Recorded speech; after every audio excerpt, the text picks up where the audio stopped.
अस्सलामु अलैकुम वरहमतुल्लाहि वबरकातुहू। आओ कुरान सीखे में खुश आमदीद। अगर आप तजवीद के साथ कुरान पाक पढ़ना चाहते हैं तो प्लीज़ मेरे चैनल को सब्सक्राइब लाजमी कर लीजिएगा और पुरानी वीडियोस देख लीजिएगा ताकि आपको तजवीद की सही तरह से समझ आ सके। पिछली वीडियो में हमने मद्दे फ़रई की तीसरी इक़साम मद्दे लाजिम के बारे में पढ़ा था। इस वीडियो में हम मद्दे आरिद के बारे में पढ़ेंगे जो कि मद्दे फ़रई की सबसे आखिरी किस्म है। अल्लाह पाक से दुआ गो हूँ कि अगर मुझसे पढ़ाने में कोई गलती हो जाए, कोई कमी व बेशी हो जाए तो मुझे माफ़ फरमाए। सबक का आगाज़ करते हैं। बिस्मिल्लाहिर्रहमानिर्रहीम। मद्दे आरिद की दो किस्में हैं। मद्दे आरिद का ताल्लुक़ वक्फ़ के साथ है। जहाँ हम वक्फ़ करते हैं ये कायदा वहीं पर इस्तेमाल होता है। कुरान पाक में जगह जगह वक्फ़ करते हैं, किसी आयत की वजह से या वक्फ़ के कायदे की वजह से, तो कभी सांस टूटने की वजह से। अब सूरह फ़ातिहा की हम मिसाल ले लें यहाँ पर, अल्हम्दुलिल्लाहि रब्बिल आलमीन।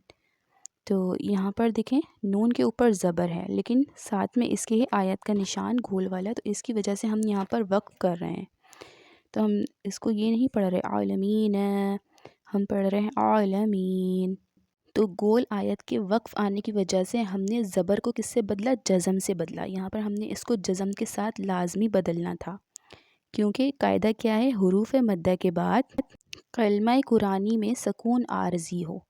तो ये सकून आरज़ी है। सकून किसे कहते हैं? साकिन को। ये मैं आपको बता चुकी हूँ पहले कि जज़म को जो साइन होता है उसे हम सकून कहते हैं। ये बात आपने जहन में रखनी है कि वक्फ़ की तीन वजूहात हैं कि जैसे किसी आयत के ख़त्म होने पर जो गोल सा सर्किल जैसा निशान होता है, और सांस टूटने की वजह से, मतलब हम किसी आयत को पढ़ते पढ़ते पढ़ते एकदम सांस नहीं ले पाते तो हम वहाँ पर रुक जाते हैं, तो उसको हम क्या कहते हैं? सांस टूटना। और तीसरी वजह क्या है? जैसे वक्फ़ की अलामत आ जाए, जैसे कि तौ लिखा हुआ होता है, कहीं कहीं लाम अलिफ, कहीं जीम, क़ाफ, कफ, काफ, फा, सीन, कफ, ता, हा वगैरह वगैरह, तो ये सब कुछ लिखा हुआ होता है। तो ये वक्फ़ की अलामतें हैं।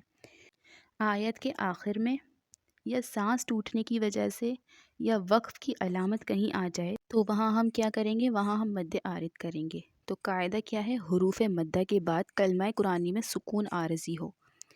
अब हुरूफ़ मद्दा कौन से हैं? हुरूफ़ मद्दा तीन हैं।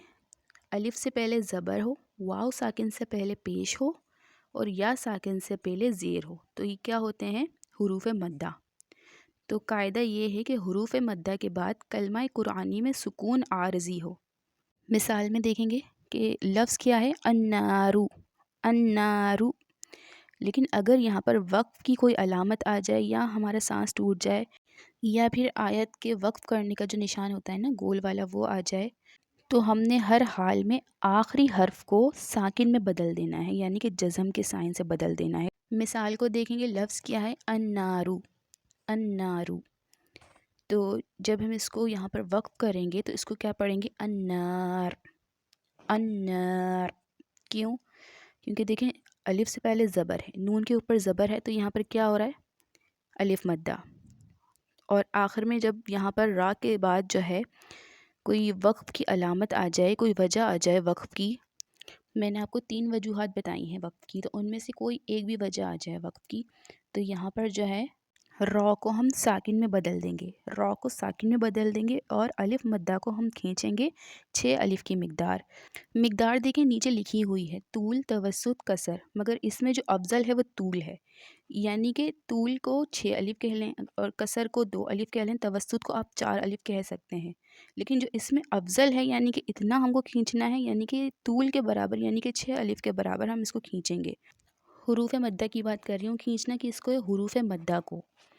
ठीक है, हुरूफ़ मद्दा के बाद सुकून आरज़ी हो, तो वक्फ़ की हालत में जो है हमने आखिरी हर्फ को साकिन करना है और हुरूफ़ मद्दा को जो है हमने खींचना है। कितना? 2 अलिफ, 4 अलिफ या 6 अलिफ की मिक़दार। लेकिन कौन सी अफ़ज़ल है? 6 अलिफ की मिक़दार अफ़ज़ल है। लेकिन अगर 2 अलिफ की मिक़दार भी आप खींचते हैं तो भी आपका कायदा मुकम्मल हो जाएगा, यानी कि अन्नारू, अन्नारू से अन्नार, अन्नार, अन्नार। तो ये मैंने 2 अलिफ के बराबर भी खींच के दिखाया है आपको, 4 अलिफ के बराबर भी और 6 के बराबर भी। अब यहाँ देखेंगे यअलमून, देखिए नून है आखिरी हर्फ, ठीक है। अगर यहाँ पर वक्फ़ आता है तो हम इसको साकिन करेंगे, तो वाव हुरूफ़ मद्दा में से है क्योंकि मीम पर पेश है। تو جب ہم اس کو ساکن کریں گے وقف کی حالت میں آخری حرف کو، تو ہم حروف مدہ کو کتنا کھینچیں گے یہ میں آپ کو بتا چکی ہوں، 2 الف، 4 الف یا 6 الف کی مقدار، لیکن افضل کون سی ہے؟ وہ 6 الف کی مقدار ہے۔ تو یعلمون سے ہم اس کو کیا کریں گے؟ یعلمون، یعلمون،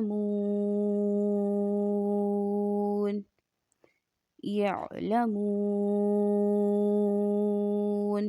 اب آگے والی مثال دیکھیں، قدیر، قدیر۔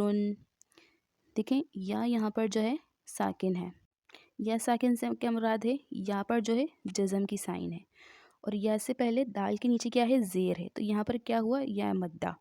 تو ہم اس کو وقف کی حالت میں را دو پیش رن ہے، دیکھیں آخر میں را کے اوپر کیا ہے؟ دو پیش کی تنوین ہے، تو ہم نے یہاں پر اس کو ساکن کرنا ہے، یعنی کہ وقف کی صورت میں جب ہم یہاں پہ اس کو ساکن میں بدل دیں گے تو ہم یا مدہ کو کتنی دیر تک کھینچیں گے یہ میں آپ کو بتا چکی ہوں۔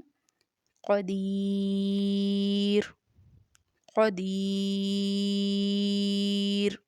4 الف کی مقدار بھی کھینچ کے دکھا دیا میں نے آپ کو، 6 الف کی مقدار بھی کھینچ کے دکھا دیا، لیکن ایک بات کا آپ نے دھیان رکھنا ہے کہ کسی سورہ میں مد عارض والا قاعدہ اپلائی ہو رہا ہو تو وہاں پر آپ نے ایسا نہیں کرنا کہ کہیں آپ نے 2 الف کے برابر کھینچ دیا، کہیں آپ نے 4 الف کے برابر کھینچ دیا، کہیں آپ نے 6 الف کے برابر کھینچ دیا۔ آپ نے سارے حروف مدہ کی مقدار ایک برابر رکھنی ہے۔ مثال کے طور پہ الحمدللہ رب العالمین، الرحمن الرحیم، مالک یوم الدین۔ جیسے عالمین پر اگر ہم نے 2 الف کے برابر کھینچا ہے تو ہم رحیم پر بھی 2 الف کے برابر کھینچ کے پڑھیں گے، اس طرح ہم نے خیال رکھنا ہے۔ تو یہ کیا کہلائے؟ یہ مد عارض وقفی ہے، حروف مدہ کے بعد سکون عارضی ہو، یعنی کہ وقف کی وجہ سے جو سکون ہو رہا ہو، مطلب آخری حرف کو ہم ساکن کر رہے ہوں، ٹھیک ہے۔ زبر زیر پیش، 2 زیر 2 پیش کے اوپر یہ قاعدہ اپلائی ہوگا، یعنی آخری حرف پر زبر زیر یا پیش ہو، 2 زیر 2 پیش ہو تو ہم ان کو ساکن میں بدل دیں گے، لیکن اگر گولتا ہوگی تو ہم اس کو بدلیں گے ہائے ساکنہ سے، اور 2 زبر کی تنوین کو ہم بدل دیں گے 1 الف اور زبر کی مقدار سے۔ جیسے کہ کہیں آخر میں آ رہا ہو کبیرن تو ہم اس کو کیا پڑھیں گے؟ کبیرا، کبیرا، یعنی ہم نے پھر وہاں پر تنوین کو جو ہے بالکل ساکن نہیں کرنا، اس کو بدل دینا ہے کس سے؟ 2 زبر کی تنوین کو ہم نے بدل دینا ہے الف اور 1 زبر سے۔ امید کرتی ہوں مد عارض وقفی آپ کو سمجھ میں آ گیا ہوگا۔ اب ہم پڑھیں گے مد لین عارض کے بارے میں۔ قاعدہ وہی ہے، حروف لین کے بعد سکون عارضی ہو، تو وہاں پر ہم نے کیا پڑھا تھا؟ وہاں پر ہم نے پڑھا تھا حروف مدہ کے بعد سکون عارضی ہو، لیکن یہاں پر کیا ہے؟ یہاں پر حروف لین کے بعد سکون عارضی ہو، تو حروف لین کون کون سے ہیں؟ حروف لین 2 ہیں، واو لین اور یا لین، یعنی کہ واو ساکن سے پہلے زبر ہو اور یا ساکن سے پہلے زبر ہو تو وہ کیا کہلاتے ہیں؟ حروف لین کہلاتے ہیں۔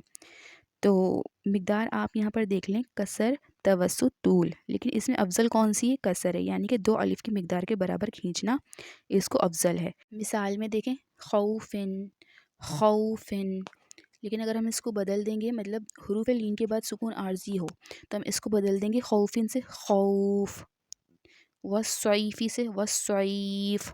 امید کرتی ہوں یہ آج کا سبق آپ کو مد لین عارض اور مد عارض وقفی کا سمجھ آ گیا ہوگا۔ یہ مد فرعی کی سب سے آخری اقسام تھی۔